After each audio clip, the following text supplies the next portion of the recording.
el uribismo, el expresidente Uribe y muchas personas en Colombia han dicho que la eventual llegada suya al poder implicaría la llegada del castrochavismo venezolano, el modelo de Venezuela, a Colombia.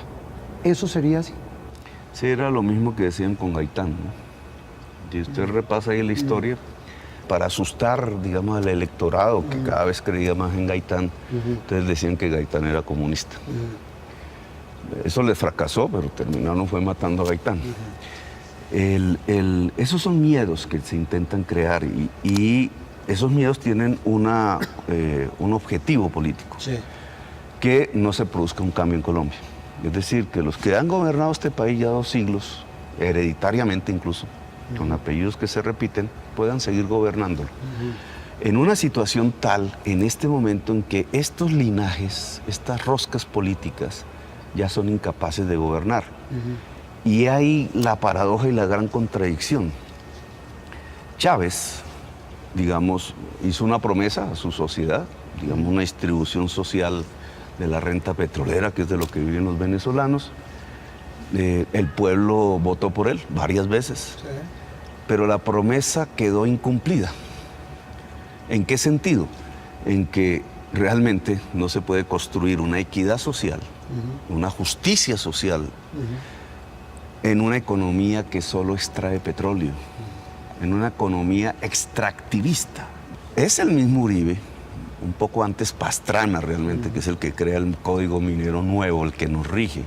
Pero Uribe en sus 8 años y Santos en sus 8 años, son ya 20 años de un modelo que se parece al de Venezuela.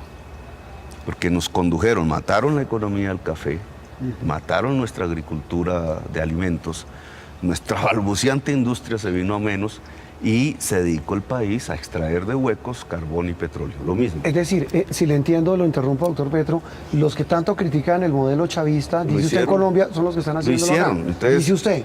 Nosotros aquí vemos estupefactos, sí, que no hay comida ya, ¿cierto? Es que toda la comida en Venezuela la importan, no la producen, la importan. Veamos aquí cuántos alimentos importamos nosotros. 13 millones de toneladas al año, cuando nosotros los producíamos. Toda la política económica colombiana consistió en los últimos 20 años en destruir agriculturas, destruir industrias y amarrarnos al dinero fácil, que ya no es el de la cocaína, porque también está ahí, ilegal, sino al dinero fácil del carbón y del petróleo. Y eso es lo que ha producido esta catarsis de corrupción. ¿Venezuela es corrupta? Sí, Colombia también. ¿Por qué? Porque el dinero fácil, tener economías que simplemente son rentistas, que sacan riquezas del mundo porque tenemos algo debajo de la tierra que no produjimos nosotros con nuestro cerebro ni con nuestro esfuerzo, y ganar de eso lo que genera son pillajes, sí, pillajes que se pueden volver armados, sí, ¿cierto? Entonces, el tema venezolano, sí, ¿es un fracaso? Es un fracaso. ¿Qué propone usted? ¿Yo qué estoy proponiendo? Salirnos de la economía petrolera y carbonera en una transición, porque eso no se hace de la noche a la mañana. ¿Hacia qué? Una nueva economía. Implica energías limpias, por obvia razón, 0 carbón, 0 petróleo, separarse de esas economías. Por eso la demanda del carbón se desplomó, por eso quienes apuestan a seguir manteniendo este país con el carbón y el petróleo lo invitan al suicidio, se desploma. Entonces nosotros tenemos que crear unas energías limpias. ¿Las tenemos? Sí, mejor que ningún otro país. El agua, que ya lo usamos, el sol. Esas son las energías limpias. Distintas del petróleo. Bueno, esas energías limpias, cuando se producen en el hogar, y este es el gran cambio fundamental, ya no son grandes empresas, usted cambia este techo que tenemos aquí lo invito, lo sugerimos aquí al canal, por paneles solares, sí, usted produce aquí una energía eléctrica, ¿cierto? Con esas tecnologías le disminuye su factura, la que paga la empresa. Eso pasa en cualquier hogar. Disminuye el costo de la energía eléctrica. Si usted liga generación de energía eléctrica en el hogar con los nuevos modos de comunicación, redes, todo esto, y saberes, entonces el tema de la educación se nos volvió crucial. Sí. Usted puede lograr que millones de emprendedores y emprendedoras, sobre todo mujeres y jóvenes, aparezcan en el mercado nacional generando puestos de trabajo. ¿Cómo? Pues vamos a poner un ejemplo. Un cafetero con su finquita pequeña, Sí. cambia su tejado, empieza a generar energía eléctrica, el Estado tiene que ayudarle, empieza a electrificar sus procesos de movilidad, etcétera, y tiene red, ¿cierto? Porque el mismo cable de energía eléctrica le trae las redes, Sí. todas las comunicacionales. Se asocia, y esta palabra es clave, se asocia con sus demás productores vecinos, etcétera, la región empieza a producir cero carbono. Dejar de utilizar carbón y petróleo en cualquier proceso productivo. Y a través de las redes empiezan a vender sus productos cero carbono, no a la Federación de Cafeteros, Sí.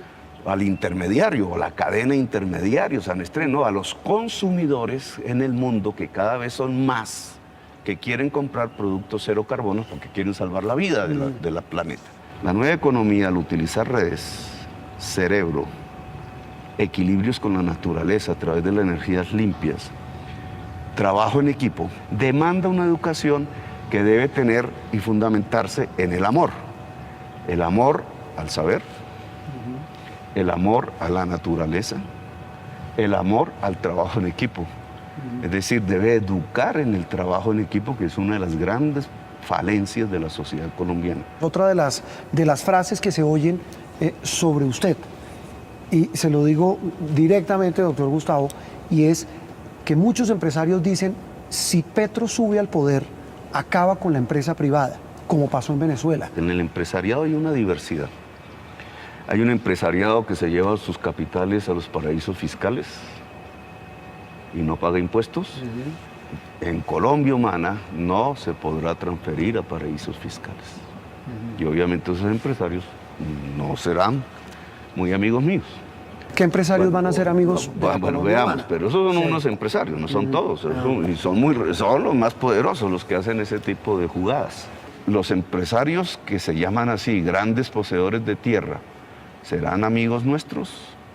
¿No? Quizás buscarán mantener esa posesión improductiva de la tierra, pero millones que quisieran ser empresarios, campesinos que quisieran volverse granjeros, es decir, tener para vivir dignamente, vivir, que eso también es una concepción empresarial, estarían con nosotros. En esa nueva economía, muchísimos, yo te digo, millones de empresarios y sobre todo empresarias y empresarios juveniles van a aparecer o van a crecer, van a querer este gobierno, pero otros, y sobre todo otros, no otras, que han vivido de privilegios rentísticos, eludiendo impuestos, sacando la plata a los paraísos fiscales, acaparando tierras sin producir, viviendo del pillaje del Estado, de las cosas públicas, pues esos no van a estar contentos porque la reforma les va a quitar ese tipo de privilegio, permitiendo una economía productiva,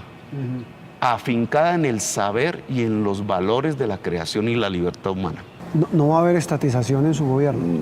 Pero sí empoderamiento público. Y público no es solamente estatal, ¿cierto? Lo público tiene que ser valioso, respetado, sagrado, porque es la caja común de toda la sociedad. FARC, a nivel político, Sí. la candidata ahora, la fórmula vicepresidencial de Timochenko, dijo, tenemos muchas coincidencias con Petro en temas de programa. ¿Usted le jalaría una coalición con las FARC? Mira, las FARC hunde su raíz en el estalinismo y el poder soviético. Y muere eso en el año 93. Y ahí vuelven y se transforman, ¿cierto? Sí. En vez de dejar las armas, como los habíamos invitado nosotros, nos dicen que somos traidores en ese momento. Bueno, y ellos pasan a una cosa muy difícil, y es que efectivamente se empoderan militarmente, pero empiezan a financiarse de toda esta cadena económica del narcótico. Pues sí, de narcotráfico. Pero ese camino ideológico, llamémoslo así, que es muy diferente al mío. Nosotros ganamos, dejamos las armas, ganamos las elecciones, ganamos la constituyente. La constituyente es poder soviético, pues algún sectario ultraderecha dirá que sí.